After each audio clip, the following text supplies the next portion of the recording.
매주 월요일 꾸며드리는 이슈 토크, 원숙한 진보 최민희 전 의원, 또 젊은 보수 장해찬 시사평론가와 함께하는 시간이죠. 자, 오늘은 이틀 남은 지방선거 얘기 좀 나눠보고요. 지금 선거 이후 정계 개편이 더 논란이다 이런 얘기인데 그 방향도 한번 점쳐보겠습니다.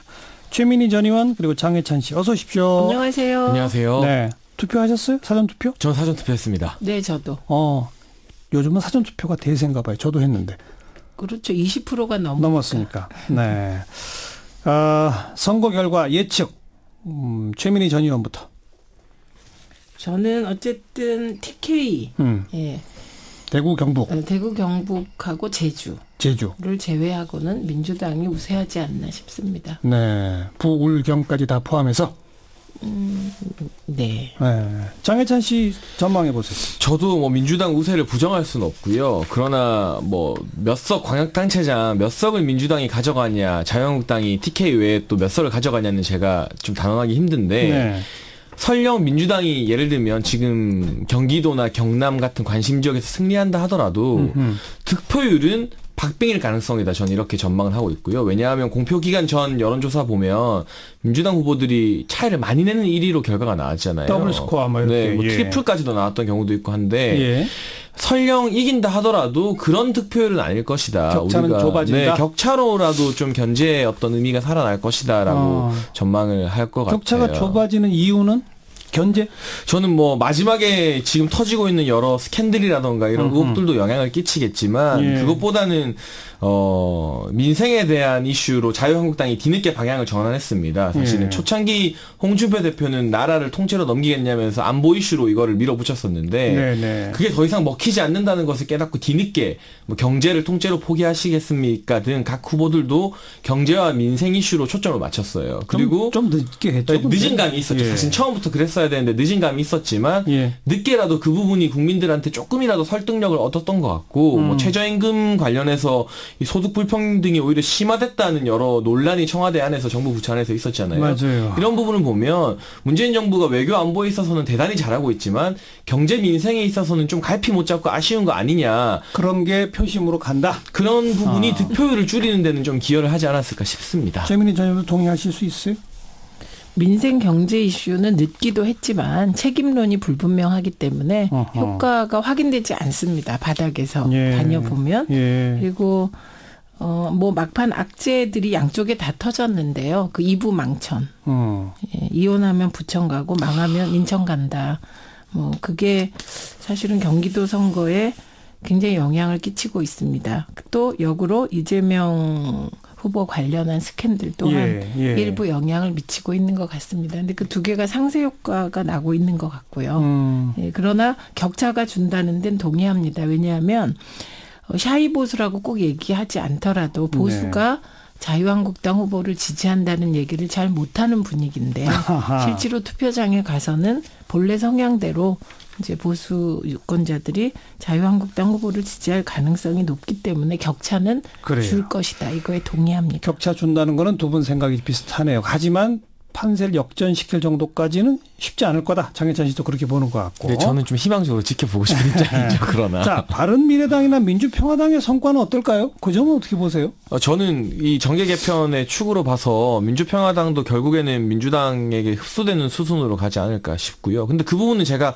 잘 모르고 관심 없는 부분이라 솔직히 그러니까 지방선거에서 결과가 대단히 안 좋을 거라고 예상을 하는 거죠. 그리고 바른미래당 같은 경우도 이쪽은 제가 좀 관심이 있고 관계자들을 많이 아는 분야인데 지금 광역단체장 후보 중에서 유력하게 거론되는 후보가 그나마 안철수 서울시장 후보 한 명밖에 없습니다. 근데 안 후보도 지금 단일화 안 되면 2등을 장담할 수 없는 상황입니다. 1등도 물론 어려워 보이고요. 근데 이 안 후보마저도 3등을 하게 된다면 광역단체장 2등 하나, 1등은 고사하고 2등 하나 배출 못하는 정당이 과연 총선까지 자체적으로 존립할 수 있겠느냐. 그 부분 상당히 어려울 것 같고 보수 야당 쪽에서는 지방선거 이후 정계 개편이나 전당대회에 다들 국회의원들 관심이 더 많은 것 같아요. 이미. 그건 좀 이따 얘기해 보고요. 최민희 전 의원도 바른미래, 민주평화 두 당 다 성과가 없을 것 같다. 지방선거에서 유의미한 성과를 내긴 어렵다. 다만 안철수 후보가 2위를 하냐 3위를 하냐에 따라서 지방선거 이후에 보수 재편의 주도권을 누가 잡느냐는 경쟁을 하게 될 것 같고요. 네. 조금 다른 걸로 무소속 원희룡 후보가 만약에 당선된다면 제주에서 그 원희룡 후보의 선택에 따라 저는 어쩌면 보수 재편의 중심으로 부상할 수도 있겠다 이렇게 봅니다. 아무튼 그러면 바른미래 민주평화가 정말 성적이 형편없을 거다라고 두 분 다 전망하시는 거니까 어떤 형식으로든 이대로는 안 간다는 데는 동의하시는군요. 선거 후에. 그렇죠? 보수 재편 압박이 거세진다. 보수 재편? 민주평화당도 보수 재편에 합류하나요? 그러니까 민주평화당은 사실 저는 논점에서 좀 지금은 아직 관심이 크지 않고요. 그럼 먼저 보수 재편의 가능성을 최민희 전 의원은 누가 2등 하느냐 서울시장에서. 따라 주도권만 달라질 뿐이지. 그다음 원희룡 지사가 어떤 선택을 하느냐. 만약 된다면. 변수가 안철수 후보가 2위를 하냐 김문수 후보가 2위를 하냐 그리고 원희룡 지사가 당선되냐 당선되지 않느냐에 따라 중심은 달라질 수 있지만 보수 재편 압박이 일어날 거라고 보고 좀 아까 민주평화당이 민주당에 흡수될 거라고 하셨는데 그거는 그렇게 간단한 일은 아니라고 봅니다. 그건 좀 이따가 얘기해 보고요. 재편이라는 단어를 쓰였는데 결국은 합친다는 거죠? 합당을 위한 논의부터 시작이 될 거라고. 그런데 주도권을 누가 쥐느냐? 네. 어떻게 보세요? 근데 저는 여기서 주요해서 봐야 될 게 안철수 후보의 변화입니다. 안철수 후보 국민의당 갔을 때 합리적 진보라는 말을 썼었고요. 그러다가 바른정당과 통합 과정에서 중도라는 단어를 쓰다가 이제는 보수라는 단어를 그냥 쓰시는 것 같아요. 얼마 전에 이제 단일화 국면에서 안철수 후보가 뭐라 했냐면 보수 원로들에게 물어보니 안철수로 단일화 해야 된다더라 이런 말을 했어요. 그러니까 보수 원로들에게 물어봤다는 거잖아요. 그리고 그 의견을 중요시 여겨서 자기가 인용을 했잖아요.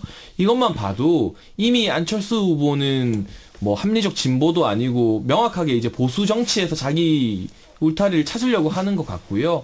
따라서 이 서울시장 선거 이후 지선 이후 뭐 이렇게 합당을 하고 뭐 정계 개편에서 주도권을 발휘하려고 할 것 같은데 저는 개인적인 전망입니다만 김문수 후보가 2등 할 것 같거든요. 제 전망으로는. 예. 그래서 그렇다고 해서 안철수 후보라던가 유승민 후보 같은 사람들의 영향력이 완전히 죽을 거라고는 보지 않습니다. 왜냐하면 자유한국당 너무 엉망이고 그런 동력 하나하나가 너무 아쉬운 상황이기 때문에 합치긴 합치겠지만 그들이 원하는 것처럼 바른미래당이 주도로 해서 지금 자유한국당에서 친박 떨궈내고 친홍 떨궈내고 바른미래당 밑으로 붙어 이렇게는 안 될 것 같고요. 네네. 상당히 어떻게 보면은 오히려 비등비등한 상태에서 누가 주도권을 잡느냐 이 싸움으로 시간이 계속 흐르다 보면 그 지지부진한 논의 과정에서 또 국민들에게 실망감을 줄 가능성도 크지 않을까 싶어요.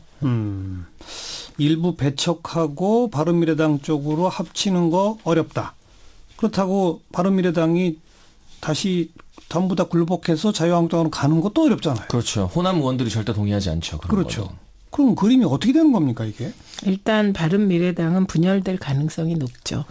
네, 바른미래당이 자유한국당과 통합 논의를 시작하거나 네. 통합을 위한 기구를 출범시키는 즉시 바른미래당은 분열될 거라고 보고요. 호남권 의원들이 그 김문수 후보와의 단일화 논의 막판에 반대하고 나선 것처럼. 네. 네. 그런 분열이 일어날 거고 그렇게 되면 뭐 무소속으로 있거나 민평당과 손을 잡거나 그런 바른미래당 의원들이 나오지 않을까 생각을 하는데 어쨌든 민주평화당은 뭐 지금 정계 개편 과정에서 두 변수가 아니라 결과적으로 종속 변수로 작용할 가능성이 높다고 봅니다. 예. 바른미래당이 쪼개진다. 그러면 비호남권 의원들은 결국 자유한국당 쪽으로 간다. 결국은 통합되지 않을까요? 그러니까 제가 생각하는 가장 이상적인 그림은 자유한국당에 여전히 남아있는 친박 의원들이 많습니다. 왜냐하면 지난 공천을 박근혜 대통령이 했잖아요. 사실상. 그렇기 때문에 그들 남아있는 친박과 일부 강성 친홍이라고 하죠. 홍준표 대표를 친이하면서 이 한국당의 이미지, 보수의 이미지를 너무 많이 실추시켰던 몇몇 분들만 제외하고 자유한국당에서. 그리고 바른미래당에서 이를테면 자유한국당과의 통합에 절대 반대하는 호남 의원들 같은 분들이 제외된 남은 상황. 그리고 무소속의 원희룡 후보가 바깥에서 또 정의화 국회의장이나 전 의장이나 이런 분들이 삼지대에서 좀 구심점을 잡아서 이렇게 합치면 그게 가장 이상적인 모양새의 보수 재편이 아닐까 싶은데 그렇게 가기까지 서로 또 얼마나 누가 주도권을 잡내 만에 싸우면서 지금 상황이 얼마나 심각한지 인지를 못하면 2020년 총선에도 답이 없는 거고요. 빨리 재편하면 다시 한번 노려볼 기회가 있다고 봅니다. 장해찬 씨의 그 말에는 기본 전제가 홍준표 대표는 이제 아웃이다. 뭐 이런 게 깔려 있네요. 저는 홍 대표랑 같이 정치하고 싶어하는 보수 정치인이 이제 과연 누가 남아있을까 생각해 보면 홍 대표의 공을 제가 늘 인정해 왔습니다. 친박들 청산하는데 한몫을 했고 네. 위기의 정당이 이끌었지만 어쨌든 지금 지방선거 후보들이 홍 대표 오지 말라고 하는 실정이잖아요. 네. 이것조차 자업자득이기 때문에 홍준표 대표가 함께 한다면 그건 이제 보수 재편이 아닌 거죠. 근데 네. 더 중요한 건 이러한 정치공학적 보수 재편은 재편이 되더라도 성공할 가능성이 낮다는 거죠. 그 성공 실패 여부는 이후의 국민적 지지인데 예. 우선 보수 유권자들의 마음을 잡으려면 앞으로 이 재편된 보수 정당이 어떤 지향으로 무엇을 하겠다를 분명히 얘기해야 되는데 네. 이게 정치공학적인 재편만 지금 염두에 두고 있는 것으로 보이기 때문에 실제로 보수 정당, 국민들이 바라는 보수 정당의 진면목을 갖추기가 힘들기 때문에 재편되고 통합돼도 지리멸렬한 과정이 이어질 것이다. 이렇게 봅니다. 그래서 저는 이 지방선거 결과가 참 중요하다 보는데요. 재편을 위해서 그리고 재편 이후 방향성을 제시하기 위해서는 구심점이 필요합니다. 그 구심점이 당연히 차기나 이게 대권을 노릴 수 있는 대권 예. 후보가 항상 구심점이 되는 건데 예. 지금 경기도의 남경필 후보라든가 경남의 김태호 후보 또 충남의 이인재 후보가 있는데 이 세 지역구가 저는 참 중요하다고 보거든요.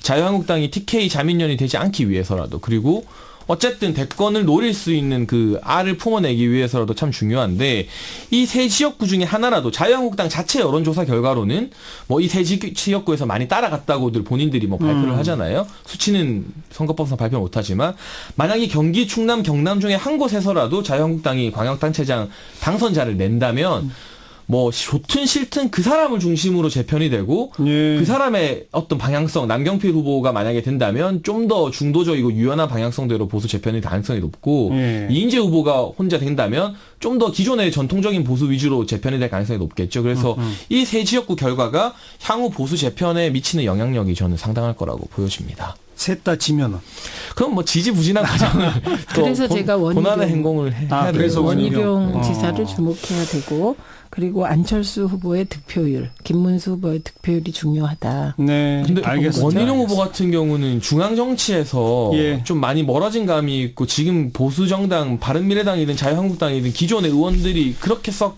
좋은 유대 관계를 맺고 있는 것 같지는 않아요. 스킨십이나 이런 부분이 아무도 있어서. 없어요. 네. 의원들과 좋은 유대 관계를 맺는 분이. 그나마 지금 당선 가능성이 가장 알겠습니다. 후보죠. 보수 재편 얘기만 쭉 했는데 아까부터 그 민주평화당을 장해찬 씨는 민주당하고 합칠 거다라고 단언하는데 그건 좀 별개의 문제다. 최민희 전 의원 그리고 자꾸 종속 변수다라고 말씀하셨는데 네. 그럼 어떻게 되는 겁니까? 민주평화당은. 그거 뭐 제가 크게 관심이 있는 분야는 아니고요. 다만 제가 말씀드린 거는 민주당이 과거처럼 지도부가 결정해서 통합을 결정할 수가 없고 민주평화당이나 지금 국민의당으로 갔다 바른미래당으로 가신 분들이 예. 과거에 있지도 않은 친문 패권 논란을 일으켜서 늘 당을 분열시켰다라고 당원들이 생각하십니다. 예. 그렇기 때문에 그런 과거가 뭐 먼 20년 전도 아니고 그러니까 이분들이 오고 싶어 해도 당원들이 안 받는다? 네. 당원들은 반대 기류가 아주 강합니다. 그렇지만 의석이 필요하잖아요. 근데 의석이 만약에 민주평화당의 의석을 가지고 과반을 훌쩍 넘어버린다면 의미가 있습니다. 거의 바른정당의 호남 출신 의원까지 합치면 훌쩍 넘잖아요. 훌쩍 넘진 않습니다. 계산해 보면. 약간 넘나요? 예. 그렇기 때문에 아슬아슬하기 때문에 예. 그 의석수 때문에 과연 법안을 통과 못 시키느냐 이것도 의견이 분분합니다. 국회 선진화법도 있으니까. 네. 장해찬 씨는 어떻게 보세요? 저는 뭐 이번 특검법 통과되니 많이 할 때 국회 공전에서 민주평화당의 영향력은 좀 과시했다고 보긴 하는데요. 사실 제가 잘 모르지만 민주평화당 의원 개개인에게 민주당 복당할 수 있다고 해주면 다 복당하실 것 같아요. 제가 봤을 때. 하고 싶어 할 것 같은데 민주당에서 굳이 받을 이유가 지금으로서는 많지 않은 거죠. 그런 국회 표결할 때 어떤 특수한 의석수 관련된 그 문제만 아니면. 그것도 그렇고 당원들이 반대한다잖아요. 네, 그래서 뭐 제가 이제 흡수될 거라고 본 것은 당대당으로 통합이 될 거라는 것들이 아니라 아하. 민주평화당이 가지고 있는 동력이 정말 지방선거에 급격히 약해지면서 2020년 총선에 민주평화당이라는 당명을 유지하고 후보를 낼 수 있을 것인가. 저는 그게 상당히 회의적이라고 보는 거죠. 근데 뭐 그 당 쪽의 주장이긴 할지 모르겠습니다만은 호남 지역에서 광역단체장은 힘들지만 기초단체장 단위에서는 상당히 우리가 승리할 수 있다는 식으로 얘기하고, 만약 그 분석과 전망이 맞다면 다음 총선에서도 호남 지역에서는 한번 경쟁해 볼 만하다. 뭐 이렇게도 될 수 있는 거 아닐까요? 그래도 지난 총선에서 국민의당이 호남에서 선전했던 것을 재현하기는 힘들어 보이고요. 그 정도까지는 안 예를 된다. 들면 박지원 의원 같은 경우 지역구 장악력 굉장히 높잖아요. 그런 특수한 지역구에서 기초단체장이나 뭐 총선에서 국회의원 선거에서 승리를 할 가능성은 없지 않겠습니다만, 그게 어떤 전국적인 영향력을 끼친다거나 호남 전체의 민심을 가를 정도의 이제 파워가 남아있지는 않은 것 같고, 민주평화당 의원 중에서 좀 국민들로부터 인지도가 높고 지지를 많이 받는 분들이 또 계실 거예요. 예를 들면 박지원 의원이라던가 또 김경진 의원 같은 경우도 참 제가 알기로는 좋은 평가 많이 받는다고 보는데, 그런 분들이 개별적으로 어떤 살아남아서 이후에 다시 정치적인 어떤 행보를 수정하거나 이런 건 할 수 있겠지만, 당 차원에서 굳이 지금 민주당이 민주평화당에게 러브콜을 보낼 이유는 없어 보이죠. 네. 그래서 최민희 전 의원도 별로 관심사가 아니다고 자꾸 얘기하시는군요. 그래도 호남 지역 일부 기초단체장에서는 좀 영향을 발휘할 수 있다. 이거에 대해서는 어떻게 생각하시지만 짧게 한 말씀. 뭐 그럴 수도 있겠지만 그게 대세를 가를 정도의 의미가 있어 보이진 않습니다. 네. 그럼 뭐 두 분이 오늘은 거의 일치하네요. 보니까. 그러나 제가 좀 더 보수 재편과 단체장 선거에 희망적이라는 점. 물론 이렇게 희망을 갖고 있으나 이긴다라고까지는 말 못하는. 근데 저는 경기도나 경남, 충남 이 세 군데는 한번 열어보고 싶어요. 정말 뚜껑을 열어보고 싶고. 제가 예전에 이제 여의도 연구원이 있었기 때문에 여의도 연구원 조사나 이런 것들을 공표할 수 없지만 이제 보면 한번 희망을 아직은 가져도 될 것 같다는 생각을 품고 있습니다. 네. 그리고 보수는 결국 재편될 수밖에 없고, 민주평화당의 경우는 조금 시간 걸리겠지만 별로 이렇게 변수가 크게 대세를 지향하지 못할 것이다. 여기까지 합시다. 최민희 전 의원, 장혜찬 씨 수고하셨습니다. 고맙습니다. 감사합니다.